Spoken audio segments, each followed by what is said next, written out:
It's time once again to go racing.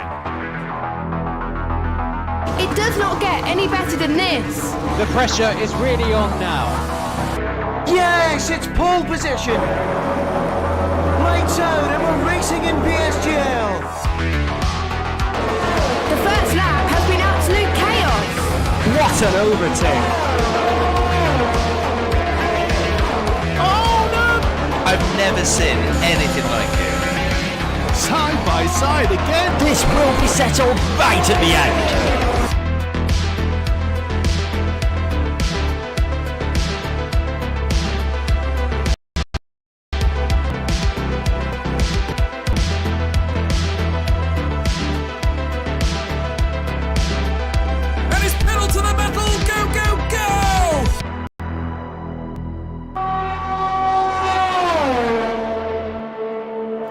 Good afternoon, ladies and gentlemen, mothers, fathers, daughters, sons, brothers and sisters. Welcome to round number 7 here at PSGL for PCF2. My name is King Kodiak and I'll be one of your commentators throughout this evening's race. Joining me in the box this time, always happy to say, is the one and only Jess.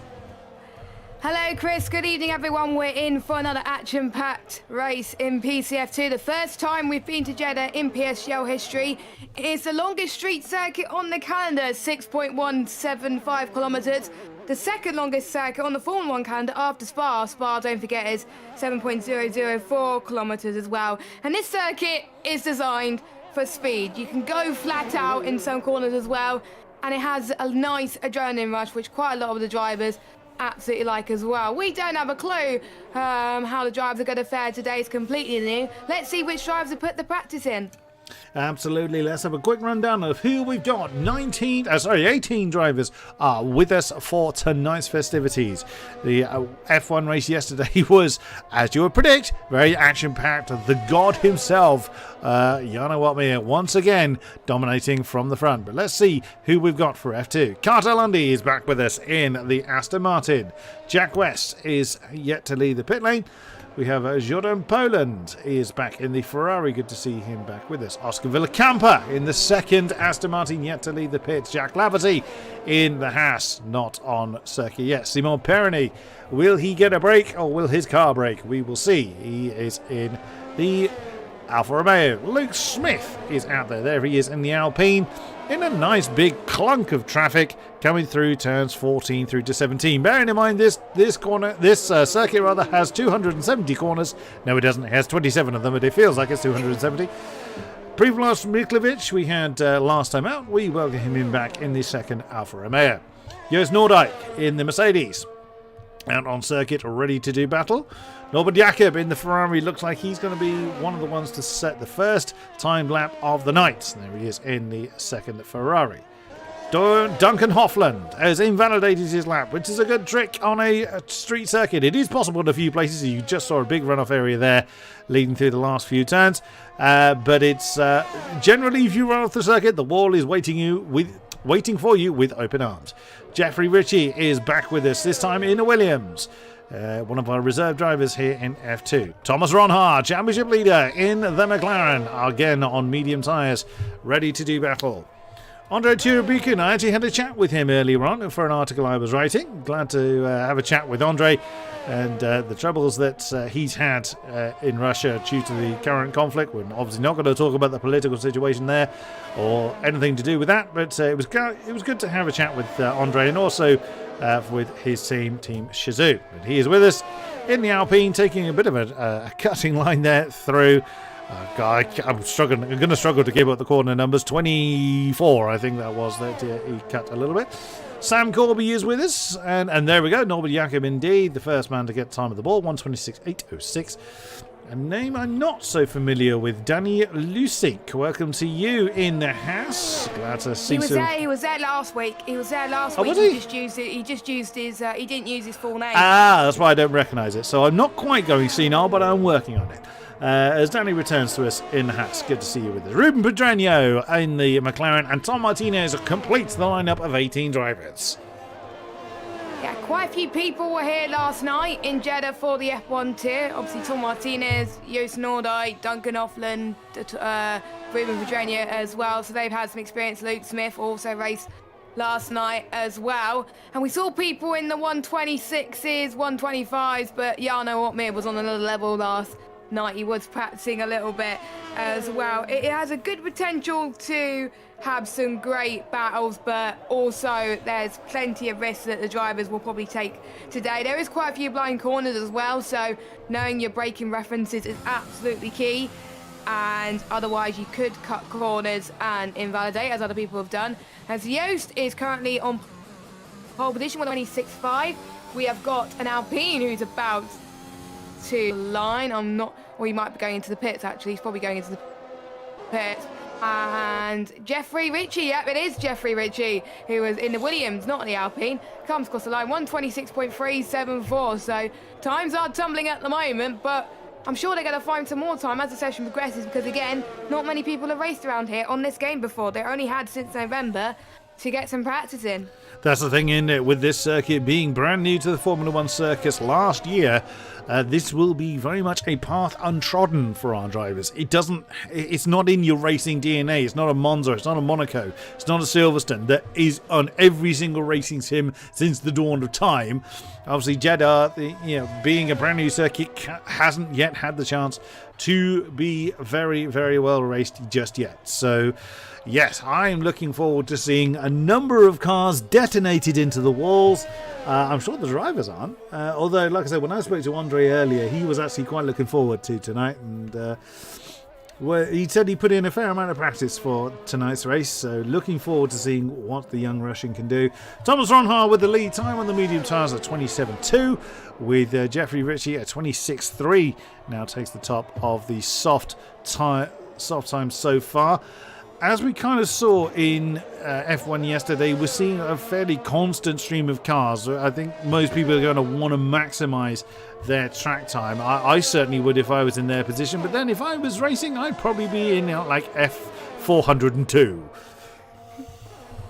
Yes, I would probably be in I don't know, F minus or something like that, because I'll just not be good to be on the grid at all. So, yeah, they put thousands of hours in as well. For me, I just turn up to a league race and that's it. Spend about half an hour practicing and just have some fun. But you've been on the podium, Miss Ball, so you can't give yourself that much discredit.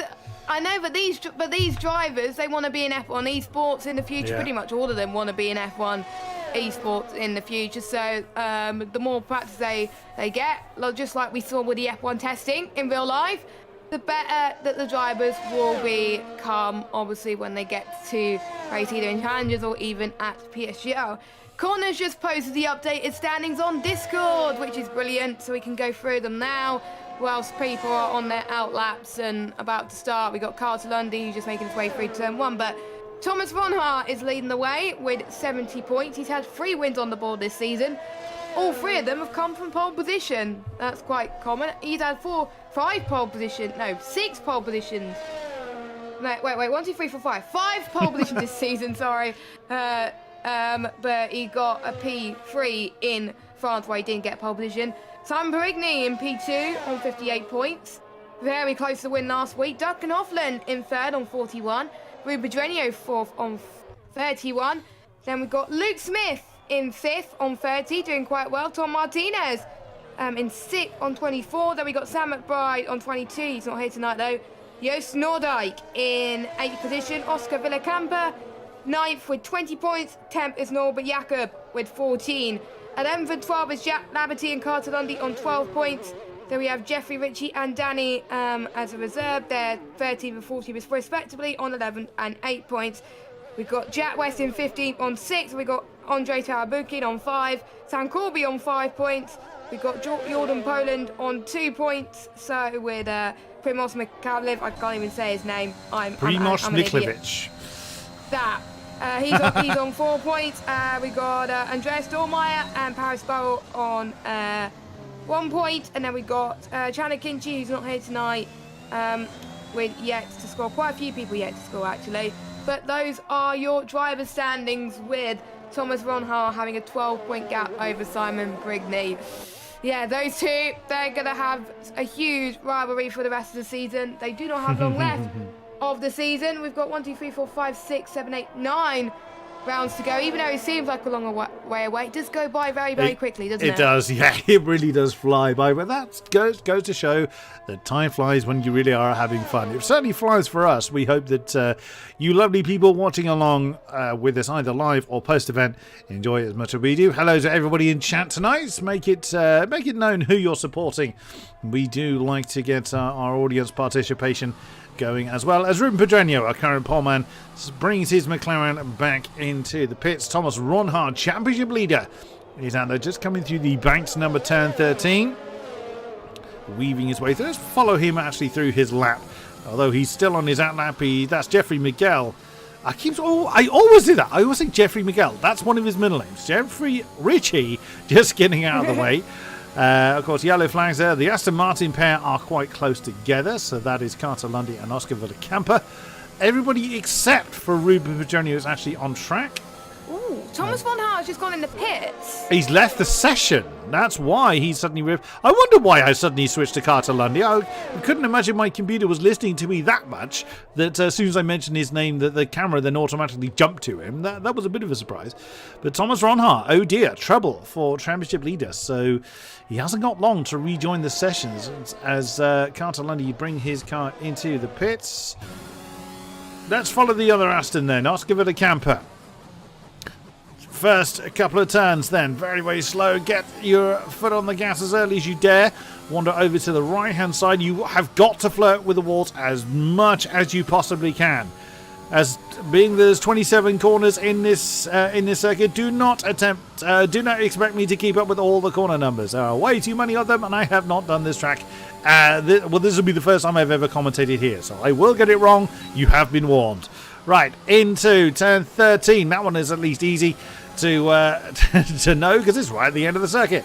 Working our way then back across.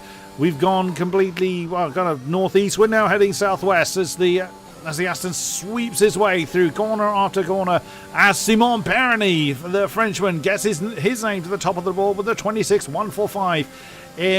Luke Smith right behind him, 26.264, 5 thousandths ahead of Pedreño. Wow, my goodness. Villacampa using all the available road as we sweep through the long, probably one of the few times they ever get a break is between turn 25, 26 and now the final 27. This is where Max Verstappen binned it, if you recall, on his what was going to be godlike qualifying session. Through the final turn, sprint towards the line, and what does Villacampa get on the board? It is 8th with a 28.46. There we go then, so just in at the top 10. Not ideal where he wants to be at the moment because ideally he would want the alternate strategy, but if you watch last night's race, we had some unlikely weather changes, didn't we? We had rain, which was unexpected. The drivers probably weren't expecting it to be rain because remember in Abu Dhabi and Bahrain, it never rains.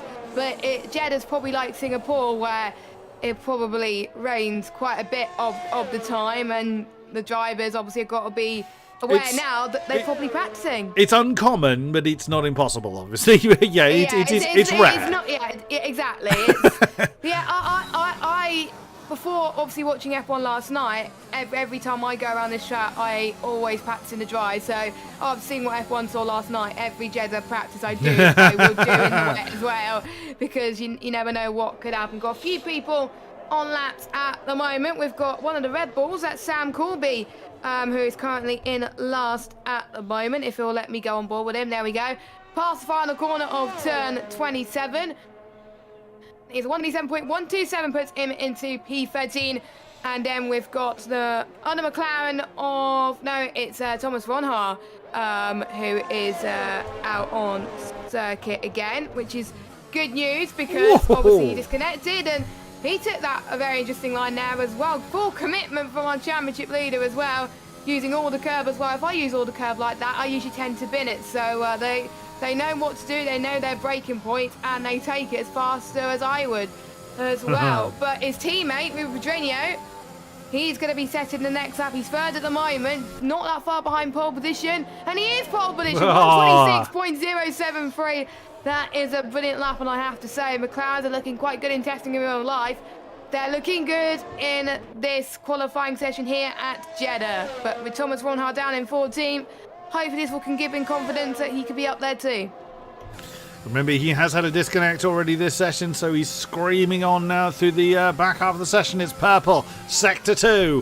What can Thomas Ronhard, the Dutchman, do to reclaim the top of the board? His teammate, 126.073, we just watched him do it. And Jess talked us through the tail end of the lap. Look how close he's hugging the wall through that long left-hander leading down to the final turn. Get the braking right. Use every pixel of the road to see what he can do. Yellow's flashing up because someone's coming into the pit lane. Nothing he needs to worry about this time. Does he get the top? Yes, he does. It's a 25 on the board. 125.971 for Thomas Ronhard. There we go. That is more like it, Thomas Ronhard. He was out of position, wasn't he, at the start of qualifying? But he was doing a bit of sandbagging. He was like, you know what, I don't want to show my true pace yet. But he has been on fire this season as well. The Dutchman do well in PSGL. Jan Otmir in the top tier, and Thomas Ronhard in the second top tier as well. And if he keeps it up this season, I'm almost certain next season, in season 31, we will see him in PCF1 for certain, even in F1 esports as well. So he's going to be going into the pits very shortly. And we've got Simon Prigney, Luke Smith, Joost Noordijk and Duncan. They're on their outlaps. Pretty much almost everyone is going on their outlaps as well. And it's not like Austria where you could go out as late as you can to still set a lap. You ideally need to be going out now because of how long the circuit is. It is around about 6 kilometres. In length, so the drivers have got to be on their A game. The out lap is longer than the fly lap as well. I think about the 1 minute 40s, 2 minutes is your out lap as well, just so you can burn your fuel, because a lot of people tend to do that in the higher tiers with no assist, burn their fuel towards the start of their lap, so they have as less fuel as possible to get their final runs in. Look at Tom Martinez. Once you go through that, the amount of traffic he's got to deal with. But in fairness, everyone has done brilliantly well. Tom actually parted the wave perfectly between 4 cars while you were going through that, Jess. And a bit of a lift there for Tom. He kind of lost a bit of confidence in the car coming through that middle section. But wow, I was keeping an eye on him to see how well he was going to manage the traffic. Now, every single competitor is on track. The banzai phase, as I call it, the final 3 minutes of qualifying when the track is at its busiest, and there's another couple of cars. Very nicely done. Duncan Hoflund and Luke Smith getting out of the way. Final turn for Tom Martinez on his likely to be final run. Whoever that is ahead of him isn't going to get in his way. That's Thomas Ronhard back into the pits. And that's an improvement for Tom. It's 126.374. Matched Jeffrey Ritchie to the thousandths of a second for 7th position in the Red Bull. There we go. More people on laps as well. Luke Smith just starting his lap, heading towards turn number 1 and turn number 2. Simon Prigney is just towards the end of sector 1 as well. The man who is trying to challenge Thomas Ronhard in the championship. And he's 8 thousandths quicker than his previous best at the moment. Not quite purple as well. So he needs to have a miraculous middle and final sector to beat Thomas Ronhard. But even the smallest amount of areas around this circuit for these guys would potentially cost you as well. So we have talked about it last week in Austria, but it's even more closer than we think as well. We saw that last night with the F1 tier as well. It only took a few hundredths of a second, and then you're out of Q2, for example. So... but luckily, we won't have full qualifying in it. It's short qualifying.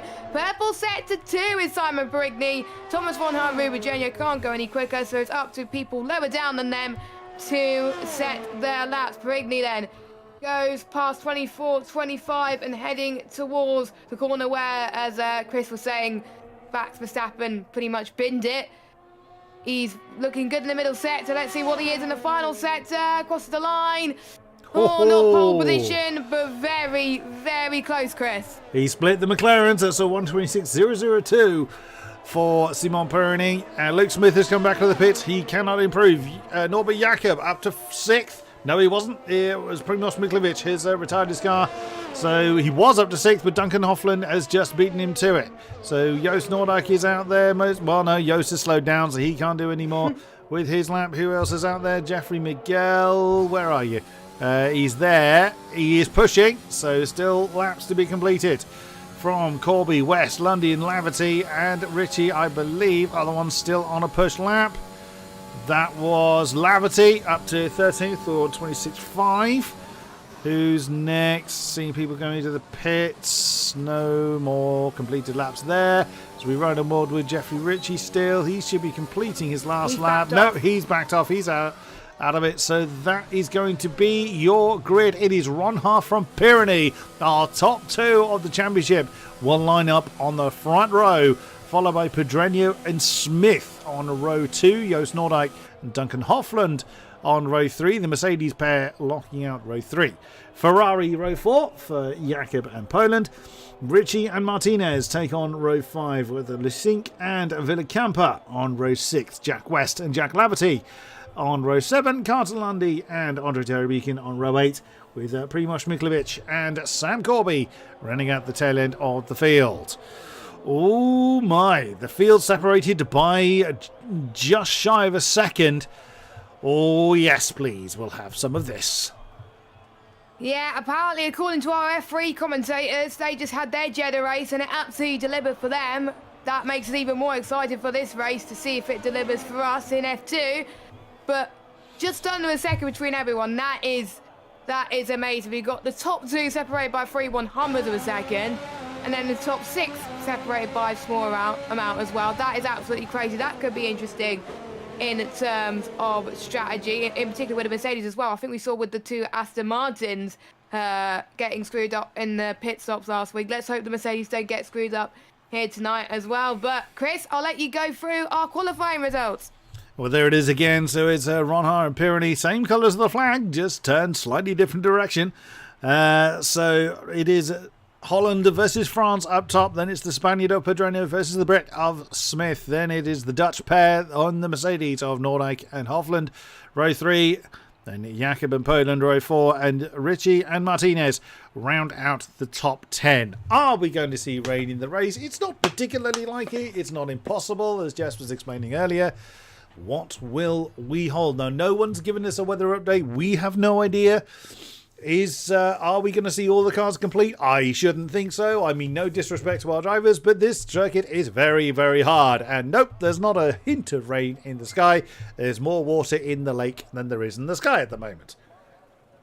Exactly. I think it's runs parallel to the Red Sea, I believe, as well. So quite close. So all that means is the cars will float if they ended up in the sea.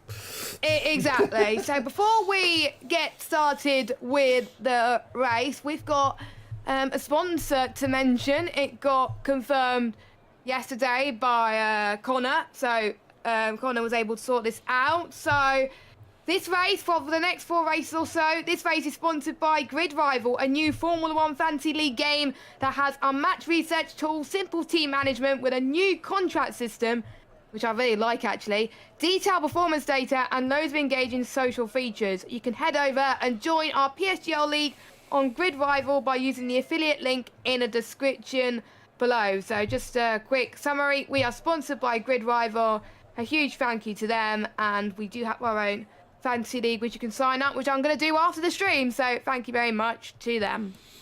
Awesome stuff. Thank you, Jess. Who is running what tyre, if I can get the right words out? Well, that's a pretty predictable split and fairly safe, I would think, for certainly a lesser known track. Everyone, of course, in the top 10 on softs and everyone outside of the top 10 on mediums. Right. As Ron Hart leads the field around the twists and turns of this circuit, Sam Corby at the tail end of the field. Wow, Miklovic getting a big old tank slapper there, coming through turn 3. It doesn't help that my track map that I'm using is actually completely upside down compared to the in-game one. Don't know why. That's the website I've used. I'm going to blame them for it. Ooh, who's going to be switching on to... Well, I would imagine that the hard tyres are going to be the tyre of choice. I would ask you what the tyres were used in F1, but that would be fairly pointless because we're not likely to see any wet weather tyres used tonight. Yes, but I have seen a few races where a few people did try soft to mediums around here, where you pit around about lap 11 and go on a medium for 14 laps. But there is the hards, which you could use the fallback as well, but it's going to be hard on those cooler temperatures. But apparently some of the drivers said that it's a good race tyre, so it's going to be a mixture of strategies, I believe, but quite a lot of, especially the top guys, will probably try soft to mediums. The pit lane loss around here, not as much as other circuits, luckily, so we could see quite a bit of an undercut, people trying to pit quite early. 18.2 seconds is the pit lane loss around here. So we will probably see people in the middle probably try and take advantage.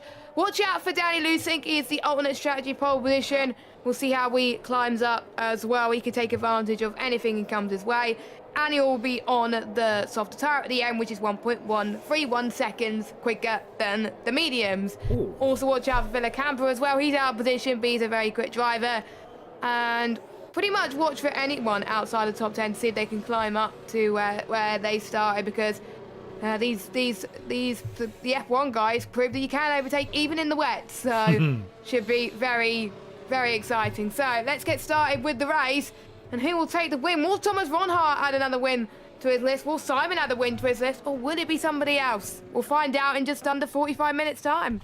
25 laps of this tricky street circuit await. Who is going to come out on top? It is two tribes go to war. It is McLaren versus Alpha. It is Holland versus France. Ronhart versus Pyrenees. Come on, enough of the hype. Let's get on with it. Lights, come on. We know this process. It is time to wind them up and let them go. A really short holder. Cracking start from Luke Smith. If that wasn't a jump start, I'll be stunned, as Pyrenees has to defend straight away. But Ronhart holds on to the lead. Pyrenees just about fends off Luke Smith's advances. For second place, Pedreño down one. Lots of squabbling going on, as you would imagine, in the midfield. But Ronhart has managed to hang on to the lead. What a start from Luke Smith. He's already got a yellow fuel light on. My God, he's running that light. If that is the case, not even a sector done and he's getting fuel warnings going on. It's true, that is impressive. But so far, so good. Looks like Jeffrey was side by side with Jordan Poland for 8th position, coming into the banking, trying to box the Ferrari in. Oh, we've got trouble for the back. Have we? Yellow flags. Yes, that's Poland. That's Jordan Poland. Literally, just as I mentioned his name, he's gone for a spin. Has he been damaged? Can't quite tell if he has, but one victim so far. We'll see if the Ferrari comes in the pit lane, but otherwise, it's so far, so good. Yeah, Jeffrey right on the back of the Ferrari as we head towards turn 24. I think that those are the corners. I've literally got my map upside down so I can actually get the corner numbers right. He's going side by side with the Ferrari actually as well. Can he hold his line and going through the tight, twisty chicanes as well? The hairpin coming up as well, which you've got to get right and nail it to a T. And with higher fuel loads, it's going to be even more difficult for the drivers.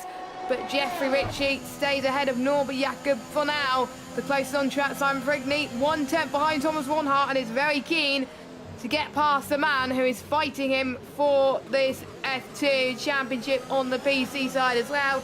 Shame what happened to Jordan Poland, but there is quite a few laps left, loads of laps left to capitalise. So should be able to try and gain as many positions as he can. He's not that far behind Sam Corby anyway, so there might be other people that make a mistake, so he could be back in this. And there could be some safety cars as well. So DRS should be activated in the next lap as well. Jeffrey Ritchie could go for another move here as well, but this time on Duncan Offland. Jeffrey is absolutely flying in that Williams car. It looks like this track is made for him right now. He's more used to the race pace than the qualifying pace. That's probably what his setup is at the moment. He seems to be very more comfortable on the throttle. You can tell which drivers have practiced a bit more, but everyone has obviously practiced. Here we go. You can take the right-hand side line this time, keeping it very tight. Actually, they make a bit of contact as well. I think it's turn 24 they go. How did Jeffrey Ritchie did not get a penalty? You might have got a warning for that, but Duncan defends very nicely from the Williams driver. So Duncan stays in P6, and he's got his teammate Joost Noordijk for company as well, heading towards turn 27. God, blimey, Jeffrey Ritchie's got absolute cannonballs in his trousers. That was a stunning move. Very, very brave. He didn't come off, but neither of them ended up in the wall. It could have gone horribly, horribly wrong. DRS now available to everybody. The only one without it is Jordan Poland, but he is very, very close. He hasn't pitted, so crucially, he's still in with the chance of making his way back through the field, as everybody is still on the snake. Of all tracks to have a problem early on, I thought this one would actually be the one where we see lots of pit stops early on, but no, not the case this time. DRS now coming open for our drivers. They have another shot of it in between turns 17 and 24, somewhere around there. So and we will see them opening the DRS once again. Looks like Jeffrey's having another think about it on Hoffland. You can see on the tower, he is very, very close. Actually, so is Poland. He's caught the back of the medium runners. So the Ferrari now back in the hunt, but he's going to find it pretty difficult to work his way back through all the medium runners. But we'll keep an eye on how he does. Look at that. The entire field still together as we head towards the end of lap 3. Here he goes, Jeffrey Ritchie to the right-hand side. This time he was taking a similar move that he did in the last lap, but this time he did it slightly earlier as well, and it was a bit more committed as well. I think he knew what Joost did last time, and he did something completely different. So Jeffrey Ritchie is now up into 6th position, using all his battery. Oh, Pyrenees! Potential. Pyrenees is getting past Thomas von Haar for the race lead before we reach turn number 1. That was beautiful stuff from the Alfa Romeo. Thomas didn't know what to do there, but Simon, wow. Simon, sorry, not Simon. I've forgotten that he's... I'm assuming that's how you say it. That's how I've been saying it all season. It's Simon Pyrenees. Simon or Simon. I don't have a clue. But as he's from France, that's why I'm going with that pronunciation. I will say Simon then, because he's French. I should know because I did French at school. But he is now your race leader. I would take Thomas von Haar very, very nicely indeed. I'm surprised that Luke Smith didn't take advantage, but he's still within that train as well. Looking at position changes at the moment, Jeffrey Ritchie getting the most, but Villacampa, Jack Laverty, Andre Charabukin, they've all gained 2 places. Obviously the biggest loser, Jordan Poland down 10. Yeah. But we've got most people either gaining a position, either staying where they are, or only lost 1 position. So at the end of the day, it's not too bad. Usually losing 1 position here is pretty much normal as well, because some drivers could take it cautiously in the first few laps. And there was more incidents by now in the real life Grand Prix than here. Here comes Luke Smith. He's now trying to get past Thomas. Oh, he's boxed him behind Pyrenees as well. Could be free of both. Oh my goodness! Simon Pyrenees is doing all he can to try and fend off both of them. But Luke Smith gets past Thomas von Haar up into P2. Don't forget, Luke Smith is an Alpine Esports Academy driver. Thomas von Haar is going to fight again in towards turn 1 as well. Luke Smith tries to go the long way round, and he does it. Luke Smith, take a bow. He is your race leader, and this is why the Alpine Esports team has picked him up as an academy driver, because he is a star of the future. We got yellow flag. That is Danny Lusink. Unfortunately, he's been overtaken by quite a few cars, but Luke Smith has just gone from 3rd to 1st in a few corners. Oh, that was brilliantly driven from Luke Smith. He saw that Thomas von Haar was actually making the attack back at him and boxed him in perfectly behind Pyrenees. What a move by Luke Smith in the Alpine. Great stuff. Yeah, Lusink is now down to the tail end of the field. I'm assuming there's damage on that car. The front wing looks all right, but he is crawling at the moment. He's plummeted through the field. He has got that penalty on. Helicam shot, but the helicam's quite a way away. That's wow, Luke Smith. Now he's got it all to defend against, because that DRS does seem to be pretty strong down that start-finish straight. We'll see how well he's able to defend. Look at Joost Noordijk now. Very much on Pedreño's case, as Pyrenees has a look around the outside of Smith, but not going to do it from that far back, as Joost Noordijk now getting very close to the Spaniard. Can he do anything here? Norbert Jacob has just made a move. Oh, well, no, he's still making the move on Hoffland, right on board with Martinez. You can see the Ferrari and the Mercedes side by side. Get on board with Ronner again on the inside of Smith. He went up 2 positions to the lead, almost lost them both again. Next time around now, Pyrenees needs the way. I think Luke Smith has been absolutely swamped almost by Thomas von Haar. He was in danger of losing the 2 positions he gained off the the last lap as Danny Lusing has left the session. He is unfortunately disconnected, but he's pitting, I believe, onto a... Oh, he's pitting onto softs. Oh, Well, his AI is screwed in there. That is screwed. That's what I think. That's what screwed Joost Noordijk last week. He disconnected, and the game put him on soft, and the game burned unnecessary fuel, and he couldn't carry on because he ran out of fuel. So that's why he retired. So hopefully Danny doesn't have the same thing, which is a bit of a shame because he finished, I believe, 4th last week, or even on the podium. Actually, it was 4th last week, I think, or 5th. He did a brilliant job, and he's also done a great job in another league that I commentate on a Sunday night. WOR, he races there as well as reserve, and he does a great job there too. So he is making his mark in the league racing scene in the second top tier of both of them. And we've got Ruben Pedreño all on the back of Thomas Ronhaar now as well. So will they use teamwork to full advantage, or will they just be allowed to race? Ruben Pedreño more on Thomas's level this week rather than last week, past turn 27 then as well. I'm surprised Luke Smith is not quite close enough to get Simon Beregni, which is allowing Thomas Ronhaar to really use his battery to his full advantage here. Here he comes then, Thomas Ronhaar to the right. And he could go for the switchback heading towards turn 2, but he does not. Ruben Pedreño stays behind as well, but all of this is a concertina effect for the guys behind Joost Noordijk, Jeffrey Ritchie. We've got Jack Laverty having a battle with Andre Tauberbuchen as well. Jack Laverty up into 12th position. Don't forget the top 10 score points over at PSGL. Of course, there's also the fastest lap. If you do finish inside the top 10, you don't get it outside the top 10. I'm watching Joost Noordijk at the moment.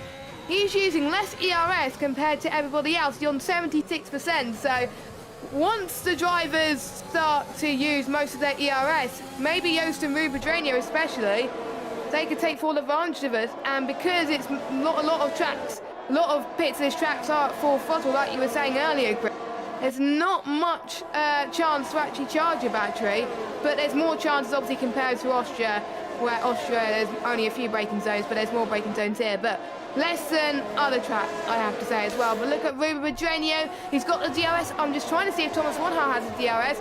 He does, but if he didn't, I'm sure Ruben Pedreño would have tried and got the move anyway. This is delighted Luke Smith and Simon Beregni. We've got Duncan Hoff going for a move on Jeffrey behind as well.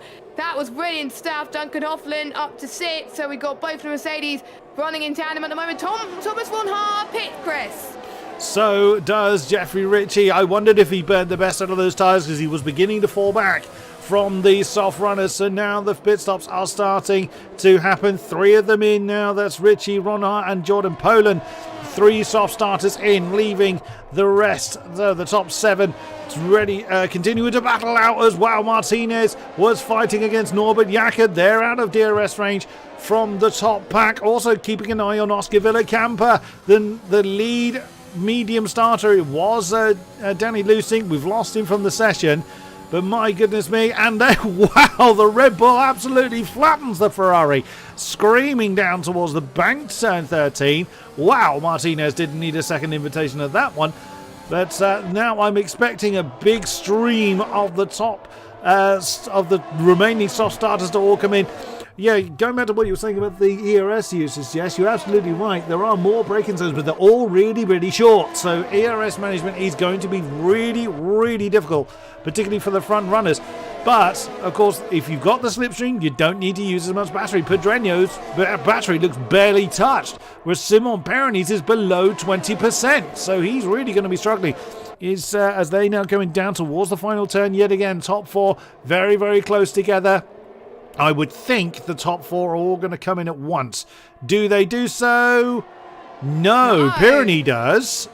And Noordijk does. Okay, so Smith, Pedreño, Hoffland. Well, Hoffland had no choice because his teammate was right with him.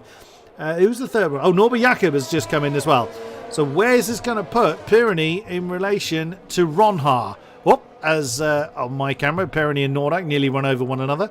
Where is Ronhaar? Where is Ronhaar? Just coming down the start finish straight. Pironi should be, yeah, Pironi's out. So actually the overcut is proven to be quite strong here because look at the gap between Pironi and Ronhaar.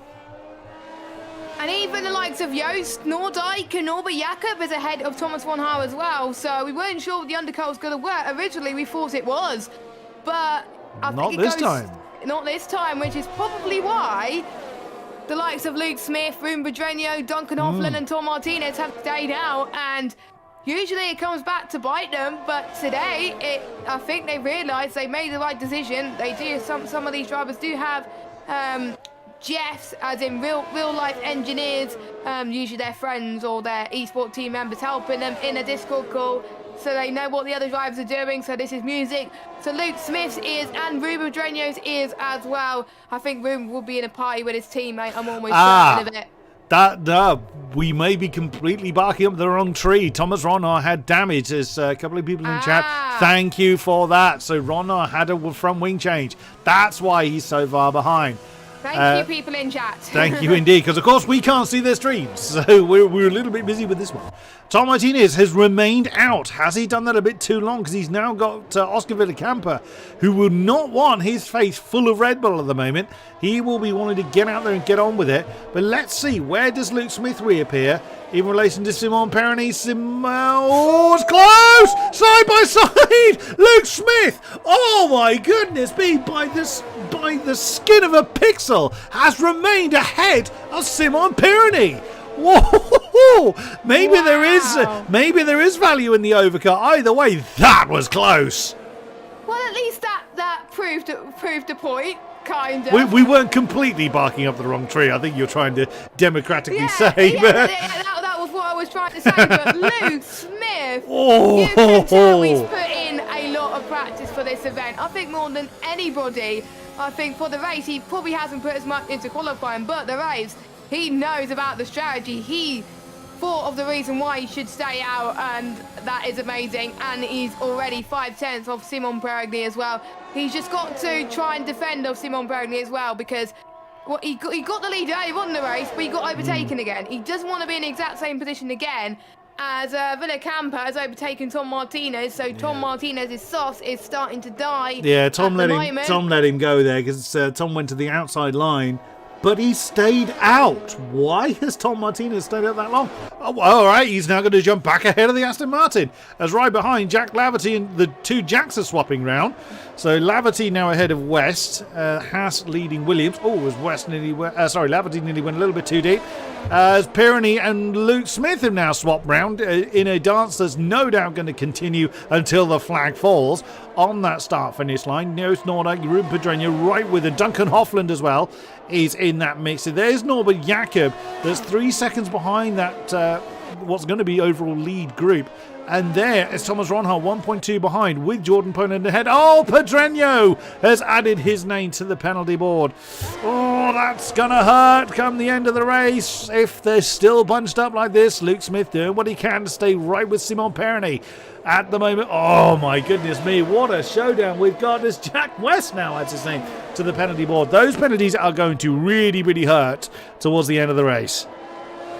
Yes, it is. I think it is less common to get a penalty here as well. So with Jack West, Ruben Pedreño and Danny getting penalties now, this is not good for any of them without any stretch of imagination. So I think Luke just wants, the slipstream and the DRS pretty much in the final lap, because I think they're using the technique that if you do have DRS, there's more pressure on the guy in front to try and defend. And that's what Luke Smith is doing. This could be a ding-dong battle between all three of them. Joost Noordijk is going for a move on Simon Perroni to turn 27. To the right-hand side he goes, heading towards the start-finish straight, and Joost Noordijk is up into second position. He started quite low in the standings at the moment. He could get the lead off Luke Smith as well into turn 1, which he does not. Luke Smith defending quite nicely, but we got Luke Smith first, Joost Noordijk in second, Simon Perroni in third. Now, if he carries on his pace like this, this will be huge redemption for this. He even said in the interviews last week, I remember, he puts in more practice for the races where he does not have a Challengers week. This week is not Challengers, so he's probably putting a lot of practice for Jeddah. Next week, I can't remember where we go to next week, but he will probably focus more on Challengers on the PS4 side more than PC. So that the races, the weeks where he doesn't have Challengers, he's got to basically capitalise on his results, and he's definitely doing that. Absolutely. I mean, you can't blame him for putting Challengers above F2. You can't blame him for that, in fairness. but doing a stunning job here in Jeddah. So Luke Smith now in 8th position with Joost Noordijk right behind him. Simon Perny has got a little bit of a gap behind the Mercedes, with Ruben Pedreño all over his tail, and Pedreño nails the inside line. And Joost Noordijk, sorry to cut you. not at all, carry on. For the net lead of the race since turn 27, he got the lead there. Very nice and committed there as well. But is Luke Smith going to have the DRS? Yes, he has as well. Joost Noordijk is being challenged quite a lot, but he didn't fight back on Luke Smith. Luke Smith's got the lead there, and I have to say that's great tactics from the Alpine driver there as well. But it was a good move from Joost Noordijk as well. But Simon Peregli apparently has damage, so that's why he's dropped by a little bit of position, which is a bit of a shame. Don't know where he got damage, but he must have raced against the wall, something, or hit someone, I don't know, but we'll find out more from him maybe in the driver interviews towards the end of the stream. But literally this race could go either way. We don't know who's going to win. We thought it was going to be a Thomas Wanhar show with him getting pole position, but due to the damage he got earlier on, that's probably not disadvantaged him in a lot of ways. But due to the fact he's got quite a decent gap at the top of the standings, him having a bad race today, it won't be too bad, because he could have a much better race next week. So obviously we only have 8 races to go. So for him, because he's mainly had good races anyway, it doesn't matter. He can finish basically in the points and still win the championship. We see many PSGL championships where you do not have to win every race or get in the podium to get the championship. Even though it's ideal, we saw Joost do it in F1 on the PS side last season. And here comes Luke Smith, doing exactly the same to what we saw with Joost, but this time on Sam. But Sam is yet to pit, of course.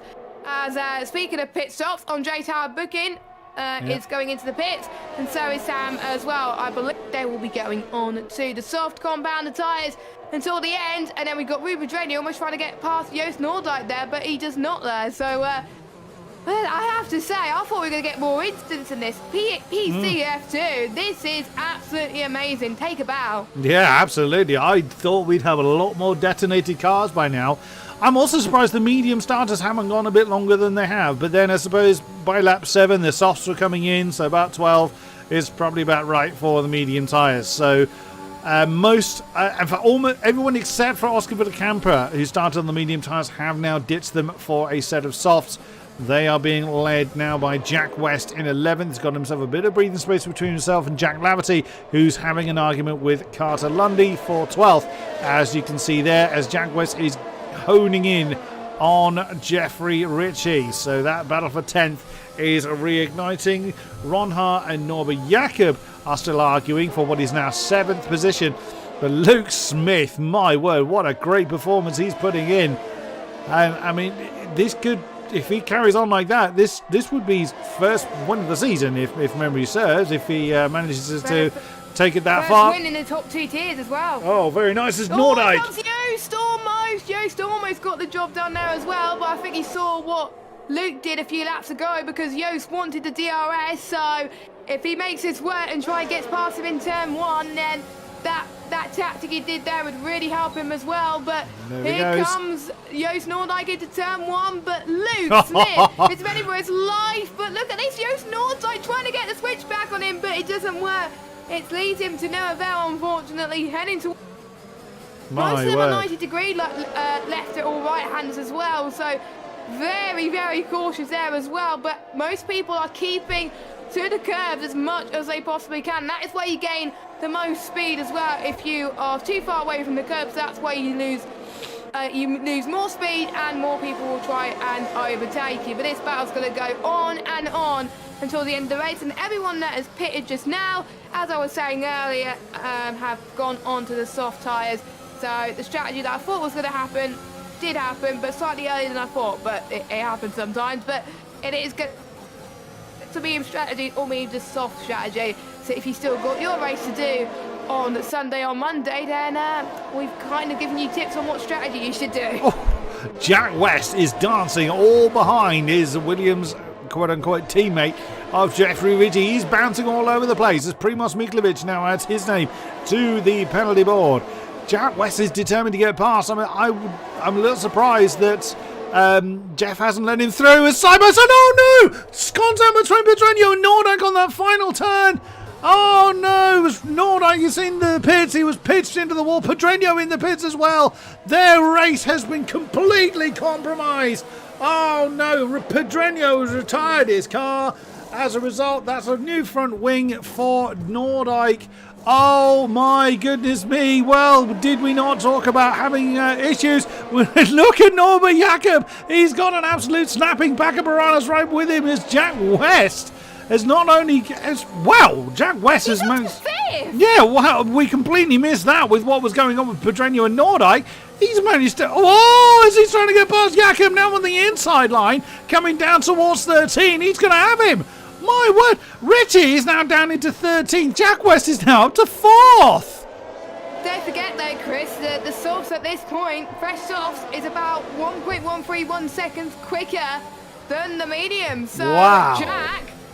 Jack played that strategy perfectly. Don't forget he started outside the top 10, but don't forget he's got that penalty. Oh, there goes Slaverty. Sorry to cut you off, Jess. There's so much battle, so many battles happening as well. This is insane. Can we have Jada on the calendar more often, please? This is absolutely great. I'm sure the driver hate us, but... yeah. Oh, Jack Laverty.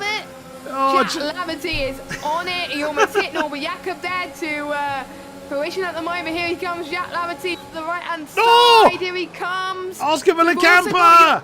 Oscar Villacampa there as well. Jordan Poland somehow in the top 10 after being last after lap 1. So he's having a very good recovery drive. Carter Lundy is making his way up to P7. These soft runners are absolutely flying right now. He's going to try and get past Jack Laverty into turn 1. Because of Jack West's penalty, this could be, if they get past Thomas Wanhart, this could be the battle for the lead for this race if they can catch up to the top 3.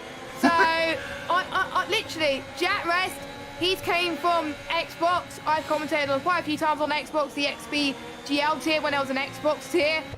He was there as well, but my, he's improved a lot since then. Jack Laverty, also known as Midnight, he was on the PlayStation side as well. And does a lot on PC now as well, and trying to see Thomas Wanhart obviously on Xbox and was champion on the Xbox side in WOR. So this is Xbox versus PlayStation. Yeah, on the PC.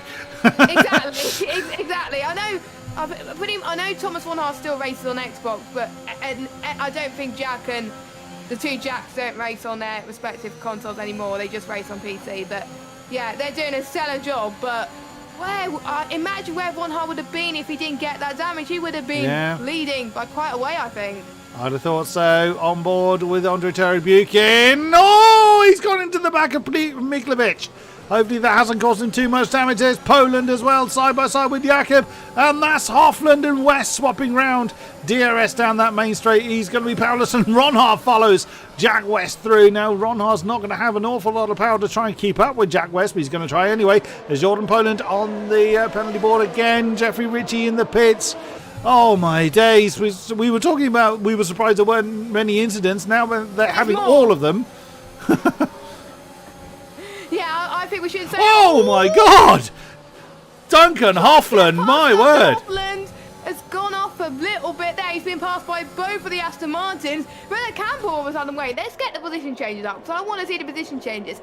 Jack West up 10, Jack Laverty and Carter Lundy up 9 places. Wow. Down the road. Oh, here comes Jordan Poland and the two Ferraris as well, making ground as well. These soft runners are doing a lot better than I was expecting. Wow, and Yost gets on the penalty board. Unfortunately, but he's going to keep going like the man he is, because if you want to be chased by an F1 esports team, you really want to show that you do not give up as well. As here goes Norbert Jakob past Duncan Hoffland. I think it's turn 24, I think. Past turn 24, I don't know. I can't remember. Lost track, yeah, absolutely. So much going on.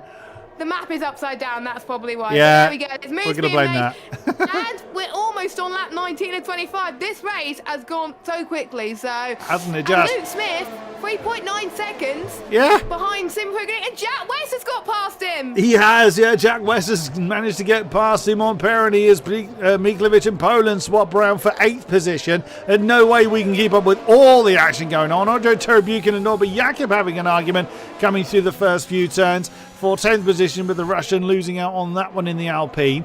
Yeah, Luke Smith, whilst all this has been going on, just was like, yep, I'm off. Don't mind me. Duncan Offland has been falling through the field, so he's in the pits. Is he going to park it or is he going to continue? It looks like he's going to continue, in fairness. Good man. Can't blame you at all for that. But is Jack West in the Williams going to be able to close in? Well, he can. He's certainly got the pace, but are those tyres going to last long enough? Well, there's only 7 laps remaining. This race, like you said, Jess, has flown by. And unbelievably, Ron Hart is back on the tail of Pyrenees. So the two Titans are crossing swords again, this time for 3rd. Now Richie is on the penalty board again. Let's go on board with Villecamper, who's the tail car of this particular 4-car conga line, as Ron Hart is sizing up Pyrenees. Can't get it done just yet. Now coming through the last part of the circuit. Ron Hart on the outside line, but he doesn't particularly want to be there. We've seen how strong the DRS is. The McLaren goes through, and with the 3rd, here comes Laverty to upset the apple cart as well. On the inside line of the final turn, Pyrenees has no answer to that. My goodness me, soft tyres are plenty, but now is Ron Hart going to be mugged? Here comes Carter Lundy now on Simon Pyrenees.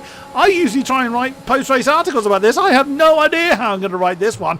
As Carter Lundy on the inside line, big lock up there for Jack Laverty. Ron Hart remains in 3rd, at the moment at least. Good Lord! Well, if this is, if we have to decide the race of the season, I think this is going to be one of them. I'm almost certain of it right now. They're giving it absolutely everything. It's just so thrilling. And I was talking at the beginning of the stream, if you remember, how high speed it is, that you just take every corner like it's your last. And we've got, I think, an Aston Martin trying to get past Simon Pyrenees and Villecamper as well. The Aston Martins were screwed by the pit stops last week, but they weren't at the moment doing completely different strategies, and it's helped them very, very well. Carter Lundy P5, Villecamper P6, and Simon Pyrenees dropped down to 7th place, so that's good news for Thomas von Hart. And yes, we do know that Simon has damage, that's why he's dropping quite a few positions, but we also have to remember these soft tyres are way faster compared to the mediums. But it's going to get to a point, though, that the softs start to die. Don't forget, these softs only last 13 laps. I think about it, when it gets to about a few laps time, it could happen. Jack Laverty gets past Thomas von Hart. Carter Lundy gets past Thomas von Hart on those softs as well. It just goes to show that the softs are the faster tyres beyond right now. Jack Laverty is up to 3rd. I think the last time I've seen him on the podium at PSGL was, I think, in the PS days in F1. In the F2 days, in PC. Oh no! Great job. Villecamper's round. Villecamper's gone round. Oh, which one? Villecamper went a bit wide as well. Oh my goodness, there's just so much going on. Villecamper and Pyrenees tangled up on turn 1 and 2, so that sadly turned Villecamper round. So the stewards may have to have a look at that one. It's up to the drivers. They have to submit the inquiries. That's not up to us. As Pyrenees and Miklovic now sizing up, and there you go. You can see the extent of the damage on Pyrenees' car. Oh, Miklovic has had a slide. Oh, he couldn't hold that inside line, but he's now falling through the field. Down to 10th. That's a shame. He was in such a strong position. He was looking good for points. Ron Hart now 5th position, staying nailed to the back of Carter Lundy. Simon Pyrenees out of DRS range to the back of the McLaren. Still plenty to do. Jack West isn't catching on Luke Smith. So Luke, without penalty as well, bear in mind, is looking really strong for his first win in a top tier here at PSGL. Then you've got Jack West, who is carrying a penalty. That's another penalty for Jeffrey Ritchie and Primož Miklovic. Oh, Carter Lundy! Yeah, I've just seen that. Lundy flies through on the inside line on Laverty, but that's going to leave Carter Lundy vulnerable to a counter-attack. Here comes Ron Hart again on the inside line of Laverty. I doubt he's going to hold that one, but oh me of little faith. He's Hold my beer, he says. I'm coming through. Oh, as Laverty tries to chink out, but there's a McLaren in the way. He couldn't do it. Laverty still on the inside line of Ronha. These two still fighting for 4th position. Laverty just nose up ahead, and he's defended against Ronha. Ronha could not wrestle that position. Jack Laverty kept his cool and has kept his position. There we go. That was fantastic from Jack Laverty. Don't forget, Thomas Ronha is one of the fastest people in this league. And Jack Laverty being able to defend like that, that was insane. Absolutely insane. Andre Chapkin has got past him on bravely, and Andre is having a very good race as Jeffrey Ritchie has had a moment, unfortunately. Yeah, he's nailed himself to the wall somewhere. He's through the early parts of the turn, front wing scraping along the floor. That's his race pretty much done. It's still a 3-second penalty for Jack West, which at the moment is looking to drop him, I'd say, well, certainly out of podium contention. But Luke West, Luke West? Luke West. Luke Smith and Jack Smith. Yep, those two. Luke Smith and Jack West. You know who I meant. No one has been able to stop Luke Smith at the moment. He's doing absolutely brilliantly well. Jack West, he needs to build up another second. He's only got a few laps to do it. But Carter Lundy now going to be a very popular man. Here comes Laverty on the inside line of the Aston Martin, and a straightforward move for Jack Laverty back up into 3rd. Pironi and Terry Buchan have just swapped round again. Now the Frenchman back ahead of the Russian with Jordan Poland and Oscar Villicampa in hot pursuit as well. So that's 2 4-car conga lines going on. Carter Lundy's not done with Jack Laverty just yet as they get very, very close. Martinez and Joost Noordijk have swapped round further down, but Tom Martinez could actually get into the... no, he's too far back to get into the points just yet. As Jeffrey Ritchie has brought his car into the pits, he's probably going to park it this time as Villicampa gets another penalty on the board. Yep. Yeah, that's a retirement for Jeffrey Ritchie. That's a bit of a shame. His race has gone from bad to disastrous. But looking at Carter Lundy once again, he's got Ronha behind and Laverty ahead. That's not an enviable position at all. Fair play to Thomas Ronha. He's been defending for all he's worth on those medium tyres. And now Jack West has a 3-second gap to this pack. Jack West could remain in 2nd position. I have to say, I've known him for quite a long time on the Xbox side, is where I started my commentary days, and he's doing very, very well. And if these two keep battling, Jack Laverty and Carter Lundy, the gap's going to increase even more. Carter Lundy could get a podium. Wow, Thomas Ronha. Overtake, but he did not. He got past Jack Laverty at least, but he didn't get past Carter Lundy. Jordan Poland, look at him. He's come out of nowhere. It's going to be potentially 4 wide, potentially as well, but it's going to be 3 wide as well. We've got Luke's teammate in with the action as well. Jordan Villicampa. I have to say, there's so many contenders for driver of the day, Chris. Literally everybody in this top, pretty much in this top 8 is having brilliant races. Tara Booking, don't forget, didn't have the best of races last time out. He's having a much better race, and he's had lots of personal issues and real life issues to deal with, and he's still racing and he's doing an incredible job. So fair play to him as well. Thomas Ronha is his penultimate chance to really get on to the back of Jack Laverty and try and get past it very, very soon. Turn 27 could be the best opportunity to do it, and I think he's learned to accept he's not going to get the win today, but my oh my, he's still having a lot of fun, I have to say. And that these guys in esports will be looking at, if you start from pole but do not have the best of races, it's how you come back from it, and he's definitely come back from it, Mr. Thomas Ronha. You can see Jack Laverty's harvesting through turn 24 there. To the left-hand side, Jack Laverty as well. All is going to be tight from Thomas Ronha as well. All of this is allowing to increase the gap on both Jack West and Luke Smith. Thomas Ronha to the right, Jack Laverty to the left. Carter Lundy tries to cover off both of them.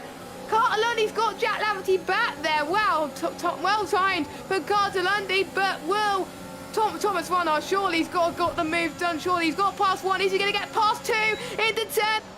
Goes then.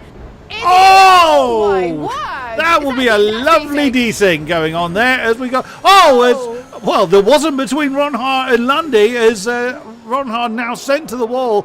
Yeah, that was a bit of an unfortunate.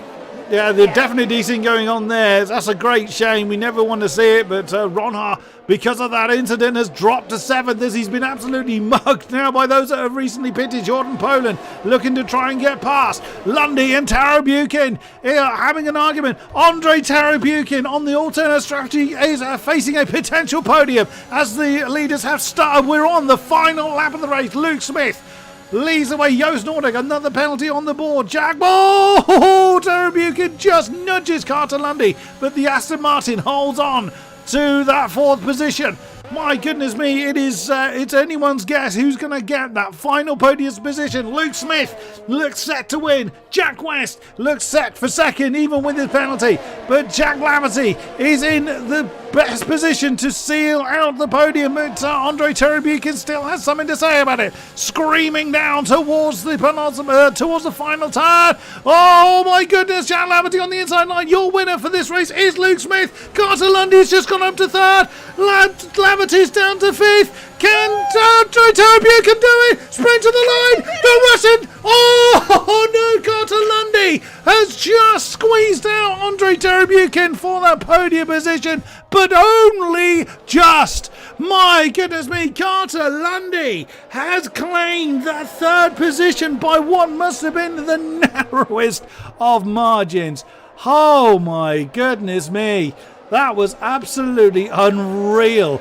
There's not even a split on the board. It was so close. Tarabukin looked like he was ahead, so there may be. I think the gaps are so close, Chris. I think the gaps are so close. That's why you're seeing the up and down now, because it was so tight. But if there was a fantasy league all about our PSGL drivers, we would literally, we don't know who to put in the team all week. But luckily, you don't have to do that. We've got our own fantasy league for the F1 2022 season, which you can find on Grid Rivals. But I have to say, Luke Smith getting his first win in PSGL top tiers. He technically got the win in Monaco, but it got taken away due to a 5-second penalty by cutting the pit lane, which was absolutely gutting.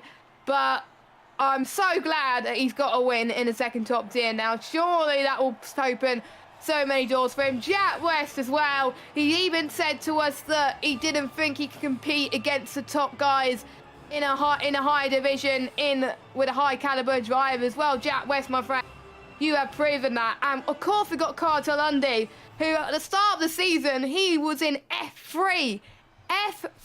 Started in F3. He was leading the championship. And last week he's proven that he should be in F2 full time. Well, this week he's proven it even more, hasn't he?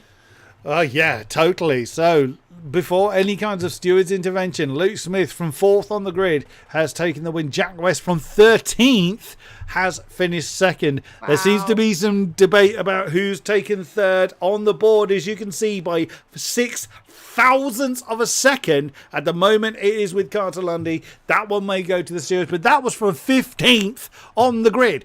Andre Tarabukin equally as well, 16th to 4th. Brilliant effort there. Laverty from 14th up to 5th is a very good effort there as well. Our poleman Thomas Ronhar in 6th, Pirani 7th, Villacamper 8, Polo 9 and Martinez finishing inside the top 10. Wow. Oh my goodness me. That was fantastic.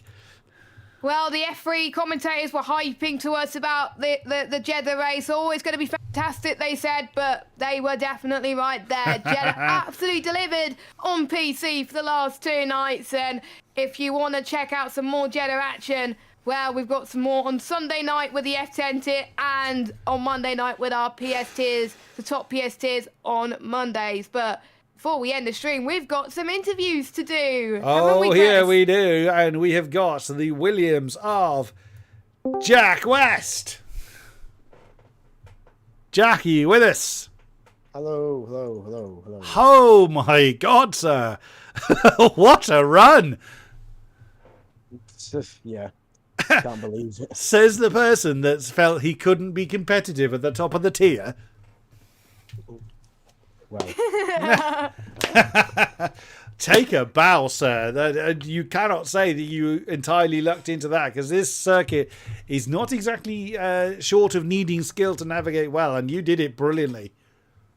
yeah, thanks. I think I knew my body pace going into this wasn't really great. So, I watched the F3 race and I saw the alternate strat was good. So I decided to take a risk that, that others might not have gone for. I saw Ron Har and them go for the soft, so I went for something different. And I went for the mediums. And, initially I was quite worried because we lost DRS on the first lap. But yeah, me and Jack Laverty managed to work really well together to at least try and catch up to Villacampa whilst he was, DRS training along with Tom Martinez. And then I went really early because I knew that I had to go early to gain on the undercut. And, I even managed to jump Villacampa, which I wasn't expecting because he had like a 2-second lead. And then I got a really stupid penalty. So I knew pretty much from when I had a penalty, I just pushed as much as I can. And yeah, I just overtook everyone. Luckily, not many people were fighting too much. So, it was quite easy. But I mean, I wouldn't have got P2 if it wasn't for Jack Laverty. He managed to hold up. I think it was Carter Lundy, Ron Ha. And yeah, we managed to pull the 3 seconds. So I think if it wasn't for him, we would not have got a podium today. So yeah, thanks for him for that. And yeah, I haven't had a good start to the season. I've had a lot of DNFs and I think the pace and the look hasn't been on my side recently. But I'm quite happy with this performance to say the pace wasn't looking good going into this race. I think you have every reason to be happy with your performance tonight. That was absolutely spectacular. That should give you a bit of confidence moving forward. Let's have a look. Where are we next time? Oh, it's Spa we head to. Ooh. Oh, lovely. Looking forward to heading to Belgium? No. Oh! A non-Spa man. Well. Mind you, you said you weren't looking forward to this one, in fairness. So are you playing mind games with this? But, well, I mean... psychology. I mean, we're as happy as you are. We've thoroughly enjoyed watching a brilliant race from you, Jack, and we wish you the best of luck in the season moving forward. Thank you very much, Jack West. Thank you. We have also got the Aston Martin of Carter Lundy. Carter, are you with us? Yeah, hello. Hello to you. And, oh my God, literally to the last, almost looked like to the last pixel of the race, you were fighting the whole way. Talk us through it from your side. Well, in qualifying, I did too big of a lift. I was aiming for P11 and I accidentally dropped to, P15.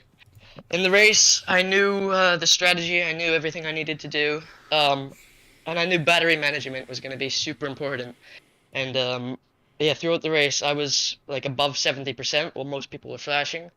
So I really just picked my places to overtake and yeah, made it count when I needed to. At the line, I think, Andre, I think he got ahead lightly by the checkered flag, so I think maybe he'd be P3 on track, but he hit me through turn 9, I think it was, and gained quite a massive advantage, which would have cost me the position, so I'm not sure if we'll get a pen.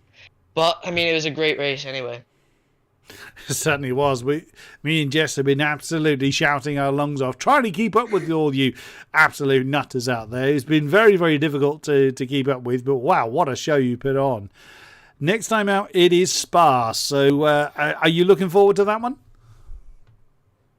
I don't know. I've not had a league race there this game, actually. What? But I think it's a nice try. Oh, that should be interesting. Well, let's look forward to that, and we wish you the best of luck moving forward. Well, great race, well done, and best of luck, Carter Lundy. Thank you, guys. Bye. Good night, indeed. And we get to chat. I was hoping we would get to chat to this man. It's the Alpine of Luke Smith. Hello. Oh, but you just ran off. You just sauntered off into the distance in the end. I mean, after Ruben and I think was it Euston and Ruben came together. Houston, yeah. Yeah, once those two came together, then yeah, there wasn't really a lot to do apart from just use the ERS I had remaining and just try and scamper away, you know. So yeah, it's especially considering I had quite an ERS reserve. It was a lot easier to kind of build that gap. Obviously, and obviously all the soft runners would have pitted early, so their tires went off quite quickly towards the end. So, yeah, happy with that. You have every reason to be happy with that. Struth, what a way to prove to Alpine your worth. That was absolutely stunning. So, I mean, were you thinking you were going to be able to get a decent lead up front? I mean, it's pretty difficult to get a lead anywhere, let alone here, considering how close the field is. Was this a race you were looking forward to? I knew that I had pretty good pace around Jeddah. In terms of raw quali, but obviously I under-delivered. Didn't have a lot of time to practice right before the race, but I'd done obviously a little bit throughout the week for PSGL F1 as well. So I felt fairly confident in my pace, especially quali pace. The race pace sort of came out of nowhere. I was trying a new setup right before the race, and it felt really nice to drive. So yeah, I don't have any regrets about that new setup, let's say. Rightly so. What an excellent run you've had. So it's Spa next time out. Are you looking forward to the Belgian Classic? Good question. I know that this is probably one of Ronha's, maybe not favourite, but definitely best tracks. So it's going to be difficult to beat him, but generally I enjoy driving it. Especially in more recent times. Like on the old games, it was not as good. On this game, it's still not quite there, but overall, it'll be an exciting one for sure. I have no doubt. Every race is in these tiers, but I have no doubt that F2 will put on a great show as always. Best of luck moving forward, and well done on the race win. Thank you very much, Luke Smith. Thank you, man. See you later, man. Oh, finally we get to catch our breath, Miss Ball. What a stunning race we've had tonight. Can we go to Jeddah every season in PSGL? I have to say, I think I need to drive to Big C to try and get Jeddah. That was a brilliant race. There was quite a few people who had stellar performances, and even people who didn't have the best of starts and was involved in it at the beginning, they were able to fight back towards the end, which just goes to show how powerful the alternate strategy is around the track as well. And even Jordan Podium, who went on to the media beginning, he did well to recover towards the end as well. So people did not give up, and we were set for a cracking race from start to finish. And yeah, we definitely get to catch our breath now. But next week at Spa, I have to say Spa is one of my favourite tracks on this game, period. So I'm looking forward to that one next week, if I'm in the box, of course, for that one. But Anada might be back by then, but if he's not, looking forward to being in the box for that one. Awesome stuff. Well, as we've said, it is indeed Spa-Francorchamps next time out for F2. So join us Thursday, 8 p.m. British time, for what is no doubt going to be a sensational race. Until then, thank you very much, and thank you, of course, to our drivers and to everybody watching along. And not, of course, forgetting our new partnership with Grid Rival, the Fantasy F1 game. Links in the description for how to get involved in that. Until next week, thank you very much, and good night.